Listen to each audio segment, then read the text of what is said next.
कशाला सासुरवास सहन करायचा, कशाला नवऱ्याचा जाच सहन करायचा? सुनील पाटील, देवाकडे जायचं, नवस करायचं, झालं लेकरू. पण तसं नाही महाराज, संसार करावाच लागतो. संसार केल्याशिवाय लेकरू होऊ शकत नाही महाराज. तुकोबरांची भाषा आपल्या मनाचं नाही महाराज, तुकोबरांचे शब्द खोटे ठरले असते. म्हणून एक ज्याला 4-4 लेकरं त्याची दशा पहा ना, काय मायबाप वाटून घेतलेले महाराज. ज्याला 4-4 लेकरं त्याची दशा पहा, मायबाप वाटून घेतलेले, त्याच्यापेक्षा निपुत्रिक राहिलेलं बरं आहे. म्हणून एखाद्याला जर पुत्रप्राप्ती झाली तर तो भाग्यवान नाही.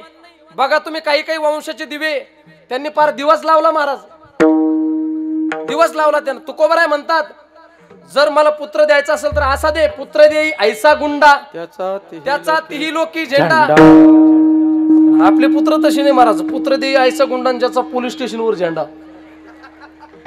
हे पुत्र काही कामाचे नाही. म्हणून अशा पुत्र जन्माला येणे अगोदर निपुत्रिक राहिलेलं पुरतं महाराज. किमान किमान देवाची सेवा तरी घडेल, धर्माची सेवा तरी घडेल महाराज. म्हणून एखाद्याला पुत्र प्राप्त झाला तो भाग्यवान नाही. त्याच्या पुढे तुकोबराय वर्णन करतात, एखाद्याला बायको मिळाली. आता हा प्रश्न खूप हाय झालेला आहे महाराज, हा प्रश्न खूप भयानक झालेला आहे. पार आम्ही गावोगावी फिरतो ना, तर किमान किमान अरुण गुरुजी गावोगावी फिरण्याचा प्रसंग येतो. आता सगळी महाराष्ट्रभर फिरणारी मंडळी, प्रत्येक गावामध्ये किमान किमान 100-125 कोण आपल्याला घोडमुंजे पाहायला मिळतात. घोडमुंजे तुम्ही म्हणसाल घोडमुंजे कसं काय? आता 20-25 जास्तीत जास्त 30 पर्यंत असेल तर तो मुंज्या, पण 35-40-45 तो मुंज्या का? तो मुंज्या नाही, तो घोड मुंज्या, तो मुंज्या नाही महाराज. आणि प्रत्येक गावोगावी आपल्याला पाहायला मिळतात महाराज. म्हणून आता इथून पुढचे जेवढे राहिले त्यांनी जास्त टेन्शन घ्यायचं नाही. मस्तपैकी 5 मीटर भगवा कपडा घ्यायचा, पावशेर गांजा घ्यायचा, महादेवाच्या मंदिरात जाऊन बसायचं. बम बोले टेकडीवाले, चिलिम बनाया है ताजा आणि दम लगाने आजा. जास्त लोड घ्यायचं नाही महाराज, जास्त मोठा प्रश्न झालेला आहे महाराज. बघा ना तुम्ही, वयाचे पार 35-40 वर्ष झाले आणि 35व्या-40व्या वर्षी जर लग्न झालं तर तो स्वतःला भाग्यवान समजतो गुरुजी. स्वतःला भाग्यवान, त्याला असं वाटतं आपल्यासारखा भाग्यवान कोणीच नाही. त्याला फक्त स्वर्ग 2 बोट इतकंच वर राहिलेला असतो.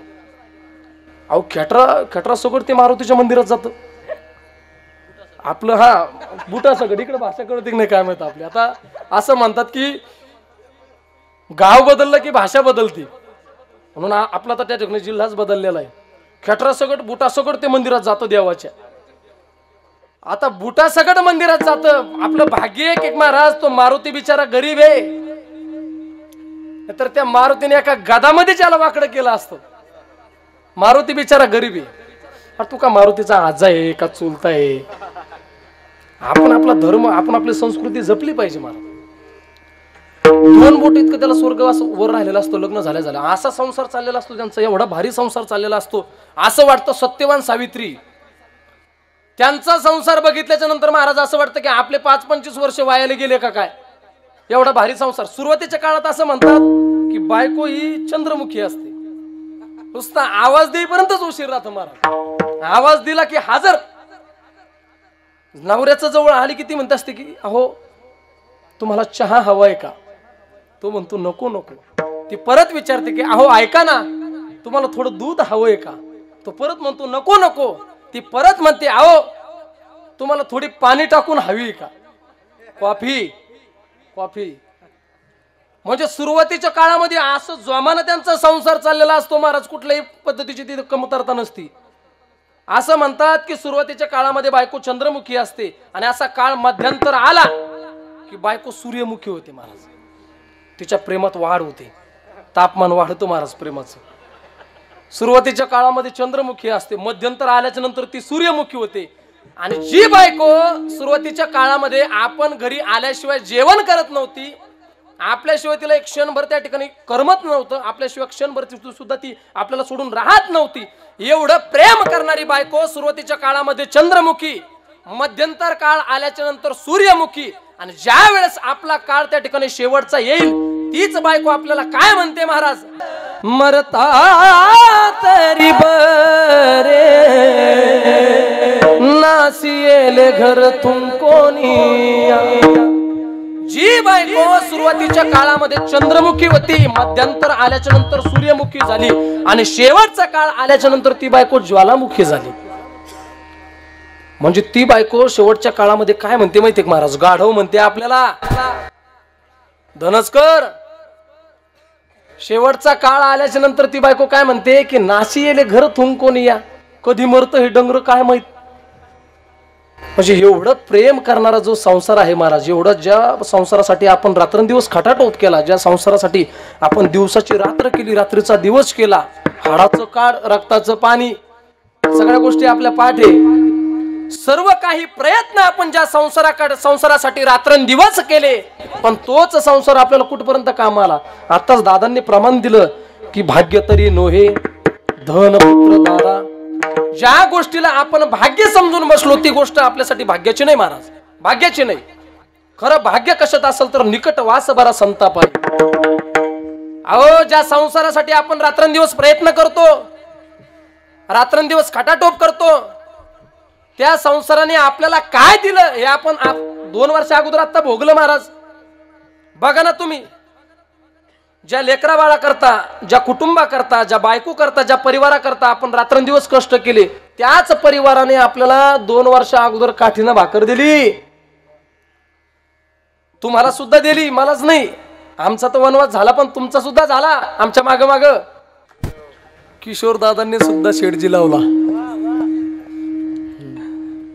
क्या बात आहे महाराज. खऱ्या अर्थाने आज खरोखर माझं भाग्य आहे. तुम्ही काही म्हणा. मागच्या वर्षी दादा मी ह्या रांगीत उभा होतो आणि मागच्या वर्षी आमच्या किशोर गुरुजीचं श्री चंद्रशेखर महाराज देगलूरकर यांच्या जागेवर कीर्तन करण्याचा योग प्राप्त झाला त्यांना सुद्धा. आणि काय ते लोकडेश्वराची कृपा झाली महाराज, त्यांची तारीखच रिकामी नाही. आणि ह्या वर्षी माझी सेवा मला त्या ठिकाणी कामं आली, माझी सेवा फळाला आली की मला सुद्धा या वर्षी 5व्या 6व्या दिवसाचं कीर्तन पुष्प गुंफण्याची सेवा माझ्या पदरामध्ये पडली. याच्यापेक्षा भाग्य काहीच नाही महाराज. आणि ते लोकडेश्वराचा काहीतरी साक्षात्कार आहे महाराज, लोकडेश्वराचा काहीतरी साक्षात्कार आहे. जागृत देवस्थान आहे. अहो मुठभर गावाची संख्या, धनस गावाची संख्या, मुठभर गावाची संख्या आहे. आणि मुठभर संख्या असलेलं गाव अहो तालुक्याला लाजवेल असा कार्यक्रम, असा उत्सव त्या ठिकाणी साजरा करतोय, असा सोहळा साजरा करतोय.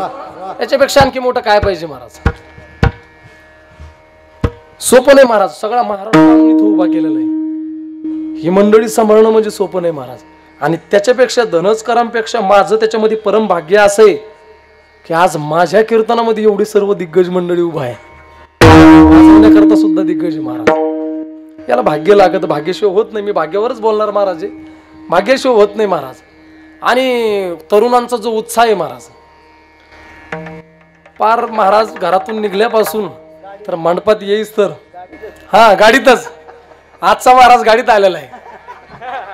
घरातून निघल्यापासून तर मंडपात येईपर्यंत तरुणांचा जो उत्साह आहे महाराज, फटाके वगैरे ते आपण गेटपाशी जर आलो तर गेटपासून तर इथं येईपर्यंत ते जर वातावरण बघितलं तर माणसाचं मन प्रसन्नित होतं, आनंदित होतं महाराज. एक प्रकारची ऊर्जा निर्माण होते.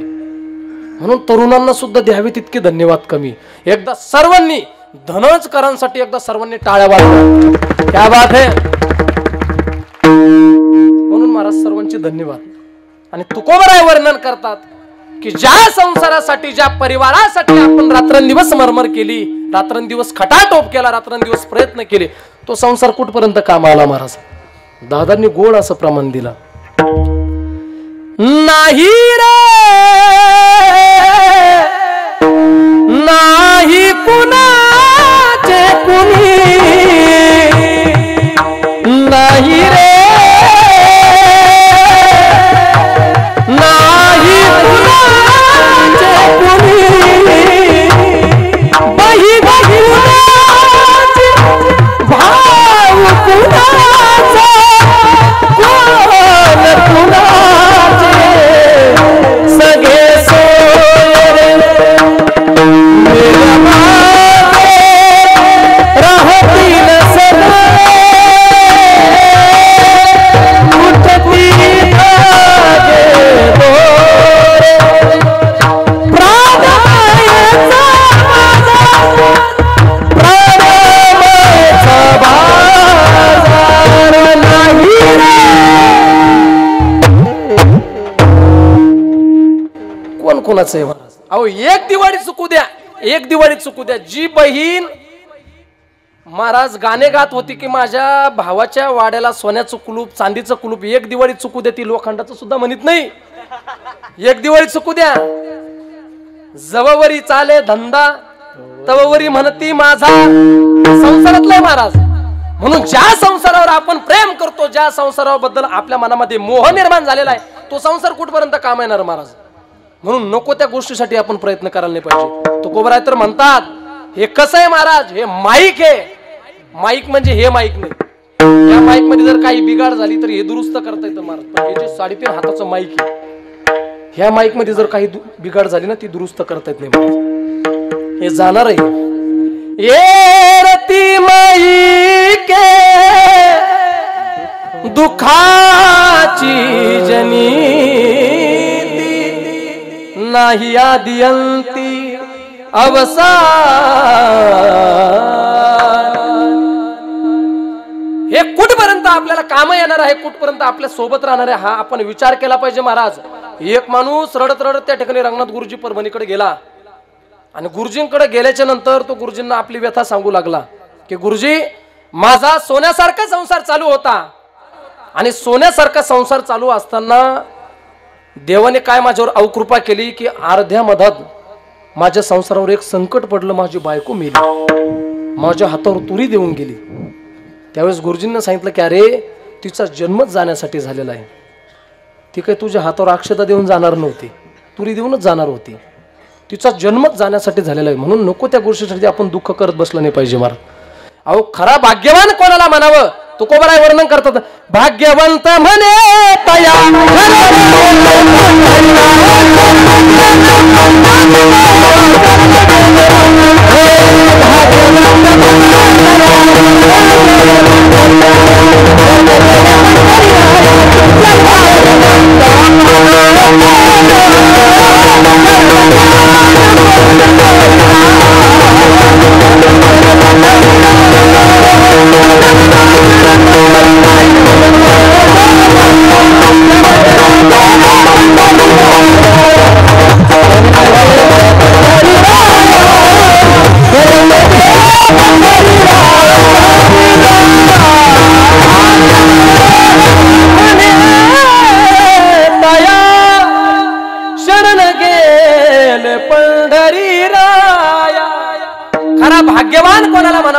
भगवंत परमात्म्याला शरण गेलेला आहे. पंढरीश पांडुरंग परमात्म्याला शरण गेला तो खरा भाग्यवान महाराज. दुसरा भाग्यवान कोणाला म्हणावं, काम क्रोध लोभ निमाले ठाईची तुका म्हणे देह भरिला विठ्ठले. ज्याच्या अंतःकरणातील काम क्रोधाधिक विकार समूळपणे नष्ट झाले तो खरा भाग्यवान आहे महाराज. भाग्यवंताची व्याख्या दुसरी कोणती महाराज, तो खरा भाग्यवान आहे. त्याच्या पुढे बोलतो खरा भाग्यवान कोणाला म्हणावं, ज्याला खऱ्या साधूची ओळख झाली, ज्याला खऱ्या संतांची ओळख झाली, ज्याच्या जीवनामध्ये संतांचा सहवास लाभला तो खरा भाग्यवान आहे महाराज. हे तो एक संता ठाई लाभ पायी उत्तम. ज्याला खऱ्या साधूची ओळख झाली तो खरा भाग्यवान आहे. तुकोबराय सुद्धा तेच वर्णन करतात की माझं भाग्य उदयाला आलं, मला सद्गुरूंचा त्या ठिकाणी अनुग्रह प्राप्त झाला आणि सद्गुरूंचा अनुग्रह प्राप्त झाल्यामुळे काय झालं, परमात्म्याचा साक्षात्कार झाला, चिंता समूळपणे नष्ट झाली. आणि ज्या दिवशी माझ्या जीवनातील चिंता नष्ट झाली खऱ्या अर्थाने त्याच दिवशी माझं भाग्य उदयाला आलं. अभंगाचं पहिलं चरण भाग्य